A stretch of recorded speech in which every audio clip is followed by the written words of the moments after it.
Сәлеметсіздер ме 7 сынып оқушылары, қысқаша көбейту формулалары бөлімі бойынша жиынтық бағалаудың екінші нұсқасын түсіндіретін боламын. Оқушылар қажет болса каналымда басқа да нұсқалары және осы алгебра пәнінен бөлек физика және геометрия пәндерінің БЖБ және ТЖБ талдау сабақтары бар. Каналға өтіп қажетті сабақтарды қарасаңдар болады. Оқушылар өздерін көріп тұрғандай, бұл БЖБ-да 4 тапсырма беріледі және жалпы балл саны 16-ға тең. Бірінші тапсырмасы өрнектерді ықшамдаңыз. Y минус 3-тің квадраты, ол екі өрнектің айырымының квадраты деген формулаға түседі. Ол ашылады. Бірінші өрнектің квадраты минус 2 еселенген бірінші және екінші өрнектің көбейтіндісі болып, яғни 6y болады, минус плюс екінші өрнектің квадраты болады. Мұнда бізде a плюс b, a минус b деген формулаға салынады. Ол ықшамдалады, a квадрат минус b квадрат болып. A дегеніміз 4x, b дегеніміз 1. Сонда квадраттайтын болсақ, 16x квадрат минус 1 болады. Келесі екінші есепте тапсырмасы есептеңдер. Мұндағы берілген өрнекті есептеу үшін былай жасақ болады. 63-тің квадраты минус 126-ны 2 көбейтілген 63 деп жасақ болады.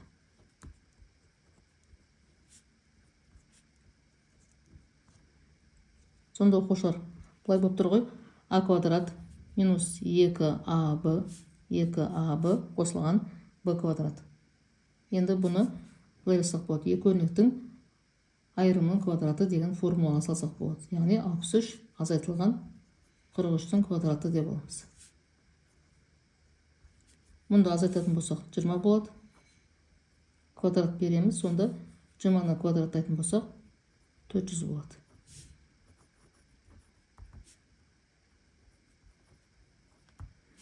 Енді мұнда бізде a минус b, a плюс b деген формулаға түседі.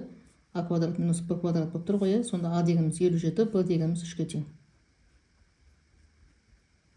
57 азайтылған 3, 57 қосылған 3 болады. Ал мұндағы 24-тің квадраты минус 36-ны 6-ның квадраты деп аламыз. Сонда 24 азайтылған 6, 24 қосылған 6 болады.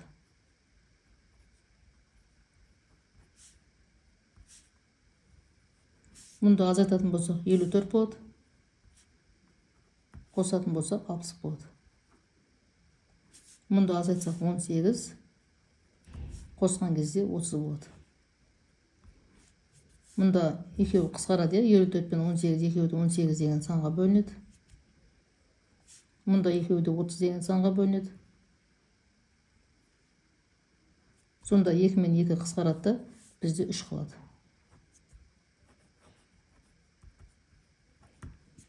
Оқушылар, мұнда бізде 54 пен 18 екеуі 18 деген санға бөлінеді. Мұнда бізде 1 болу керек. 1 болады. Мұнда 3-ке 2-ні көбейтеміз, 1-ге бөлеміз, сонда жауабы 6 болады.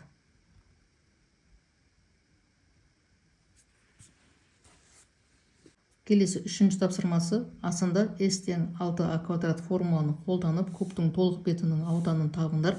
Шыққан нәтижені көпмүше түрінде жазыңдар. Ал Б-да V тең a куб формуланы қолданып кубтың көлемін табыңдар. Шыққан нәтижені көпмүше түрінде жазыңдар. Мұндағы a бізде x минус 4-ке тең. Енді мұнда ауданды есептейміз. 6-ны көбейтеміз a квадратқа. A бізде x минус 4-ке тең. 6-ның өзін жаза аламыз. Мұнда бізде екі өрнектің айырымының квадраты деген формулаға түседі. Ол ашылады. Бірінші өрнектің квадраты минус 2 еселенген бірінші өрнектің және екінші өрнектің көбейтіндісі плюс екінші өрнектің квадраты болып. Енді жақшаны ашамыз. 6-ны көбейтеміз x квадратқа. 6-ны көбейтеміз 8x-ке. 6-ны көбейтеміз 16-ға.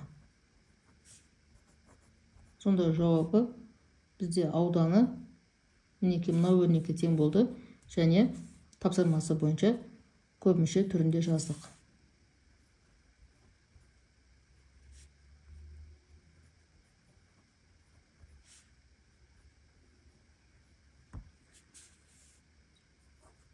Енді кубтың көлемін есептейміз.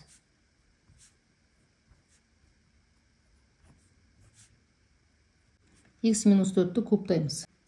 Енді екі өрнектің айырымының кубы деген формулаға саламыз. Ол тең болады бірінші өрнектің кубына минус 3 еселенген бірінші өрнектің квадраты мен екінші өрнектің көбейтіндісіне. Плюс 3 еселенген бірінші өрнектің көбейтіндісі мен екінші өрнектің квадратының көбейтіндісіне тең болады. Және минус екінші өрнекті кубтаймыз. Сонда x куб минус 12x квадрат плюс 48 болады. 16 3-ке көбейтеміз, 48 болады. 48x минус 64 болады.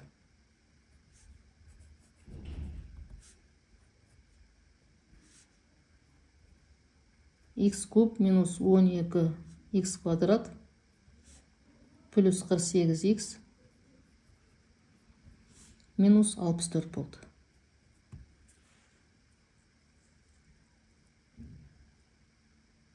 Енді соңғы тапсырмасы мұндағы берілген өрнегінің мәні 3-ке бөлінетінін дәлелдеңдер. Мұндағы берілген өрнегінің 3-ке бөлінетінін дәлелдейміз. Ол үшін екі өрнектің кубтарының айырымы деген формулаға саламыз. Мұнда формуланы жазып қояйық. А куб минус Б куб тең болады екі өрнектің айырмасына. Оны көбейтеміз толымсыз квадратына.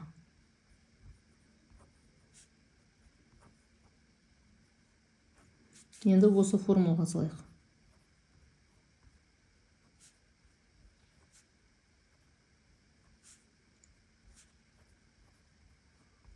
Жүз 15-тен азайтамыз 94-ті.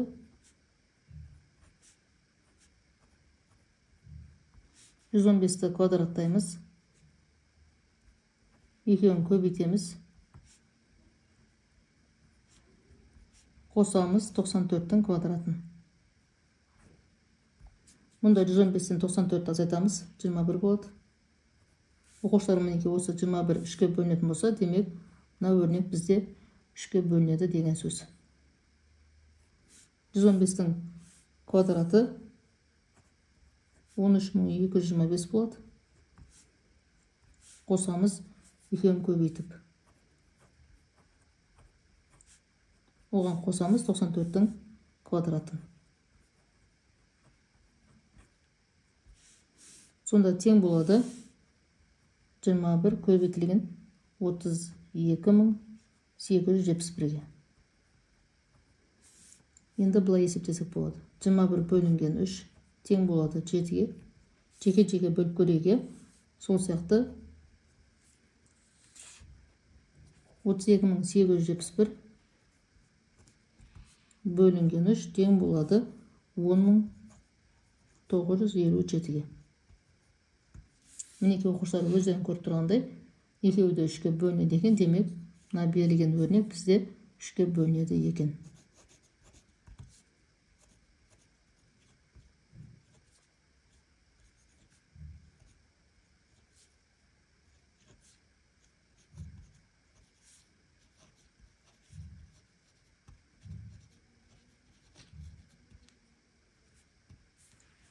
Түсінбеген есептерім болса, немесе каналға қатысты қандай да бір ұсыныстарым болса, пікірге жазып қалдырсаңдар болады. Сау болыңдар.